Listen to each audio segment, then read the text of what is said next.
राजन साळवी शिवसेनेत प्रवेश करतायत यावरनं निलेश राणेंनी उद्धव ठाकरेंना टोला लगावला। ठाकरेंचा किल्ला ढासळत असून प्रत्येक जण आपापले विटा घेऊन बाहेर पडत असल्याचा प्रहार आमदार निलेश राणेंनी केला।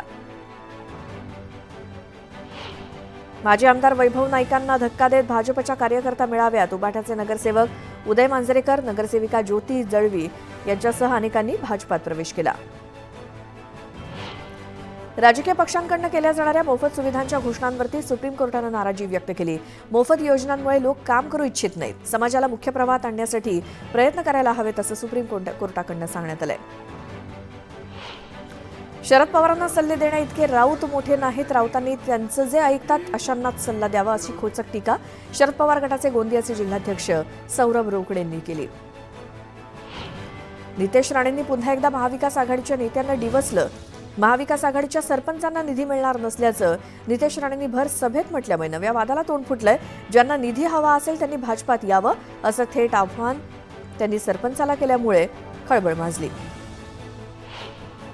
संजय राऊत सारख्या मोठ्या माणसाचं अतिशय छोटं मन आहे। उद्धव ठाकरे यांची शिवसेना संपवण्याचा विडा संजय राऊत यांनी उचलला असल्याचं वक्तव्य सुधीर मुनगंटीवार यांनी केलं। आमचे चिरंजीव आमदार पंकज भुजबळ येवल्यातनं कुठे गेले काहीच पत्ता नाही। आम्ही काल वाट बघत होतो, आजकाल आमदारांची मुलं कोण कुठे जाईल कोण कुठे येईल याचा काही पत्ताच लागत नसल्याचं म्हणत छगन भुजबळांनी तानाजी सावंतांना टोला लगावला। त्यानंतर आणखी एक मोठी बातमी, आदित्य ठाकरे आज दिल्ली दौऱ्यावरती आहेत। ऑपरेशन टायगरच्या पार्श्वभूमीवर आदित्य ठाकरेंचा हा दिल्ली दौरा असल्याची चर्चा आहे। ते दिल्लीमध्ये इंडिया आघाडीतल्या नेत्यांची भेट घेणार आहेत। दुपारी 1:30 वाजता आदित्य ठाकरे हे उबाठाच्या खासदारांशी संवाद साधणार आहेत। ठाकरे गटातील नेत्यांचं शिवसेनेत इन्कमिंग सुरू असल्यामुळे आणि एकूणच ऑपरेशन टायगरच्यामुळे धास्तावलेल्या नेत्यांकडनं आता रणनीती सुरू असल्याचं दिसून येत आहे।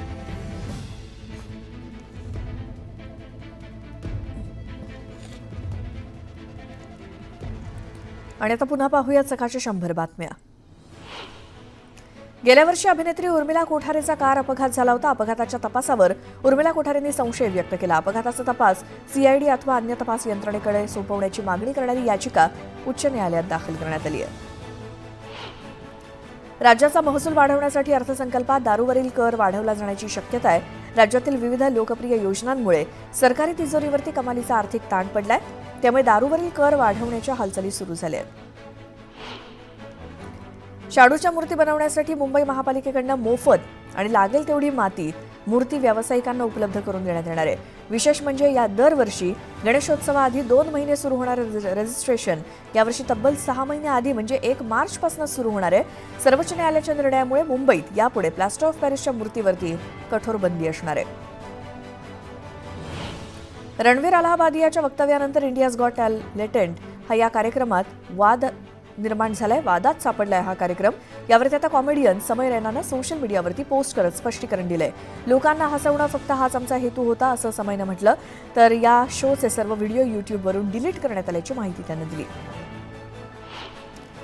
लाडकी बहीण योजनेमुळे राज्यातील शेतकऱ्यांना मोठा फटका बसला। लाडकी बहीण योजनेमुळे राज्याची तिजोरी खिळखिळी झाली आहे। मराठवाड्यात शेतकऱ्यांना मिळणारं ठिबक सिंचन अनुदान थकवलं गेलंय आणि निधी नसल्यामुळे शेतकऱ्यांना पैसे कुठून द्यायचे असा प्रश्न कृषी विभागासमोर उभा ठाकलाय।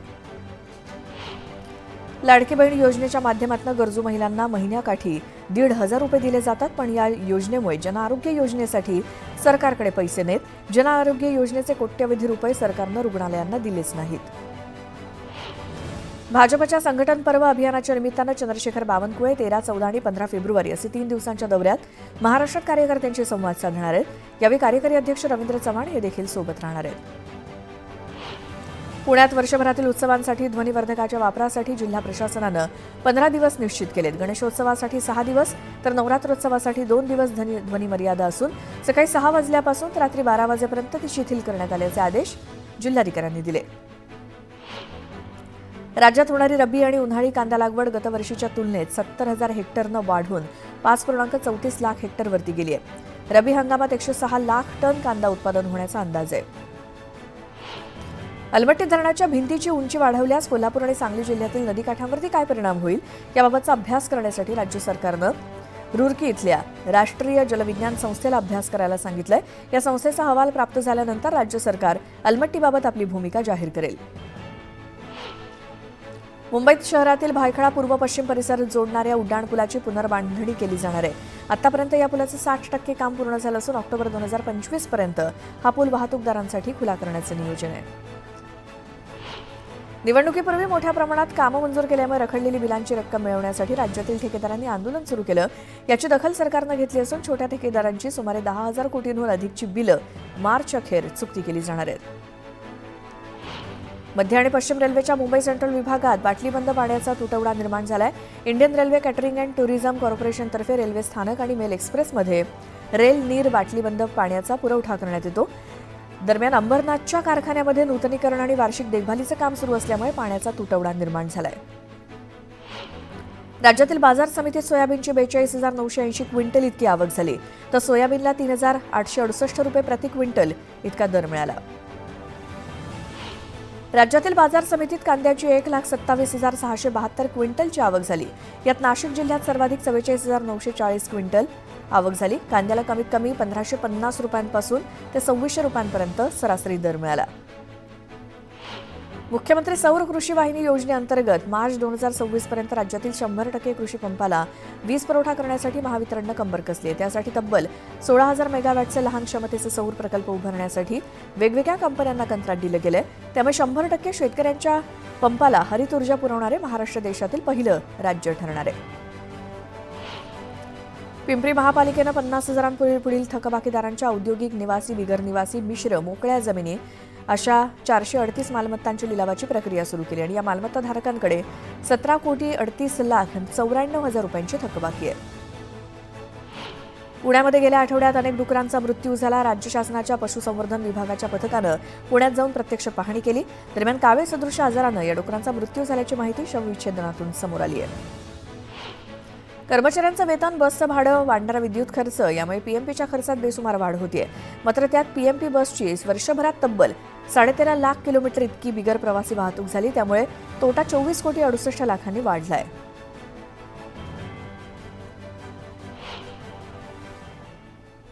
यानंतर एक बातमी बघूयात. नितेश राणेंनी पुन्हा एकदा महाविकास आघाडीच्या नेत्यांना डिवचलंय. महाविकास आघाडीच्या सरपंचांना निधी मिळणार नसल्याचं नितेश राणेंनी भर सभेत म्हटल्यामुळे नव्या वादाला तोंड फुटलंय. ज्यांना निधी हवा असेल त्यांनी भाजपमध्ये यावं असं थेट आवाहन त्यांनी सरपंचांना केल्यामुळे खळबळ माजली.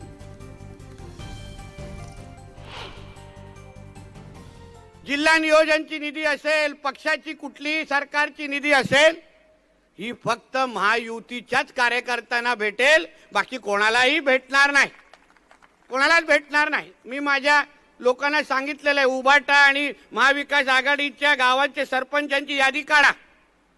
जिथे जिथे उभाटा किंवा महाविकास आघाडीचे सरपंच असतील, पदाधिकारी असतील, ती त्या गावामध्ये 1ही रुपयाची निधी देणार नाही, एवढं मी तुम्हाला आजच सांगतो. काहीच देणार नाही. कोणाला गावाचा विकास करायचा असेल इथे येऊन प्रवेश करून जावा, भरघोस कामं होऊन जातील, नाही तर विकास होणार नाही. पुन्हा पाहूया सकाळच्या 100 बातम्या. नरखेड इथल्या एपीएमसी बाजारात सोमवारपासून मृगबहराच्या संत्रा खरेदीला सुरुवात झाली. याप्रसंगी बाजार समितीच्या वतीनं संत्रा उत्पादकांचा गौरव करण्यात आला. पहिल्या दिवशी 30 ते 35,000 रुपये प्रति टन इतका दर मिळाला. सोयाबीन खरेदी बंद झाल्यामुळे 12 दिवसांपासून नाफेडच्या रांगेत वाढ बघणाऱ्या शेतकऱ्यांनी सोयाबीनचा आपला मोर्चा थेट तहसील कार्यालयाकडे वळवला. बीडच्या माजलगाव तहसील कार्यालयासमोर ठिय्या मांडत शेतकऱ्यांनी घोषणाबाजी केली. उपमुख्यमंत्री अजित पवारांच्या विरोधात सामाजिक कार्यकर्त्यांनी अनोखं आंदोलन केलं.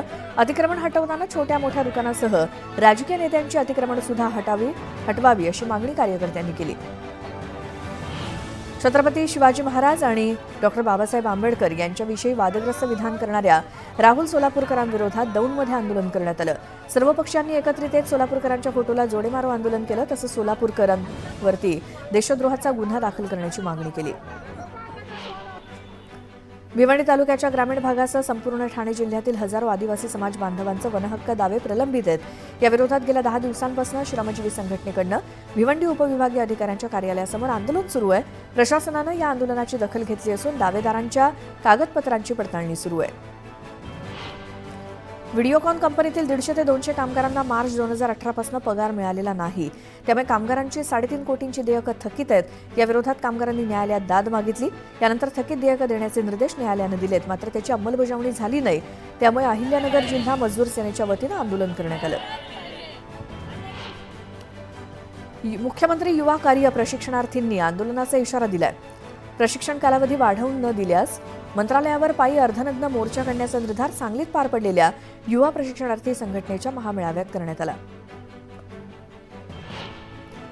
सांगलीच्या विटामध्ये एका स्थानिक पत्रकाराला गुंडांनी बेदम मारहाण केली. या घटनेचा पत्रकार संघटनांनी निषेध करत उद्या मोर्चा काढण्याचा इशारा दिलाय. तसंच गुंडांवरती कारवाई करण्याच्या मागणीचं निवेदन पोलिसांकडे सुपूर्द केलंय.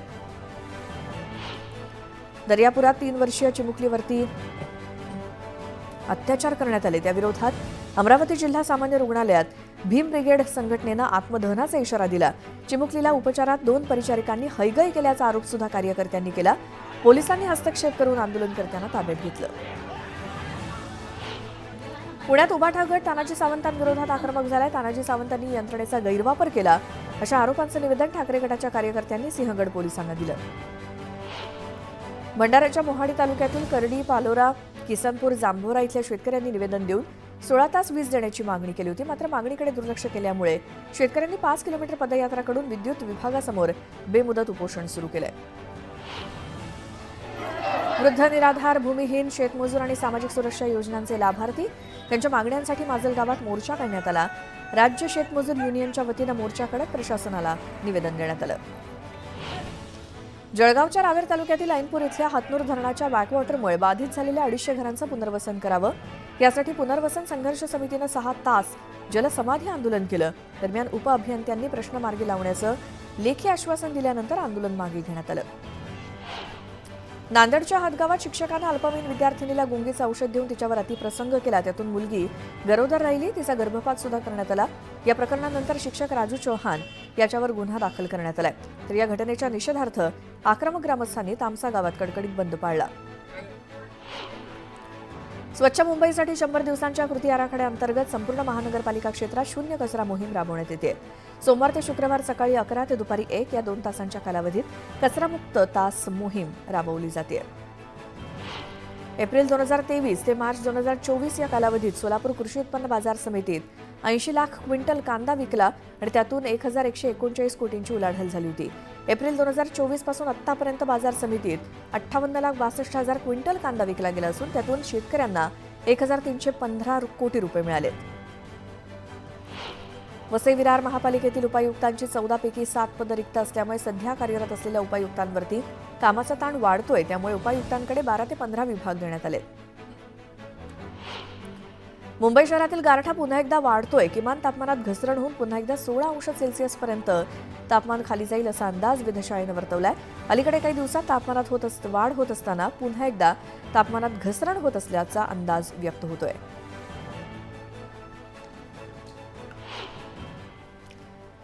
यानंतर एक मोठी बातमी. केंद्रीय अर्थमंत्री निर्मला सीतारामन यांनी अर्थसंकल्प सादर करताना घोषित केलेले नवे प्राप्तिकर विधेयक आज लोकसभेमध्ये सादर केले जाण्याची शक्यता आहे. नवा प्राप्तिकर कायदा 1 एप्रिल 2026 पासून लागू केला जाईल असं सूत्रांनी सांगितलंय. अर्थसंकल्प सादर करताना घोषित केलेलं विधेयक अधिक स्पष्ट आणि सोपं असं प्राप्तिकर विधेयक लोकसभेत सादर केलं जाण्याची शक्यता आहे. आणि हा नवा प्राप्तिकर कायदा 60 वर्ष जुन्या प्राप्तिकर कायदा 1961 ची जागा घेईल. पंतप्रधान नरेंद्र मोदी यांच्या अध्यक्षतेखाली गेल्या आठवड्यात झालेल्या मंत्रिमंडळाच्या बैठकीत या विधेयकाला मंजुरी देण्यात आली होती.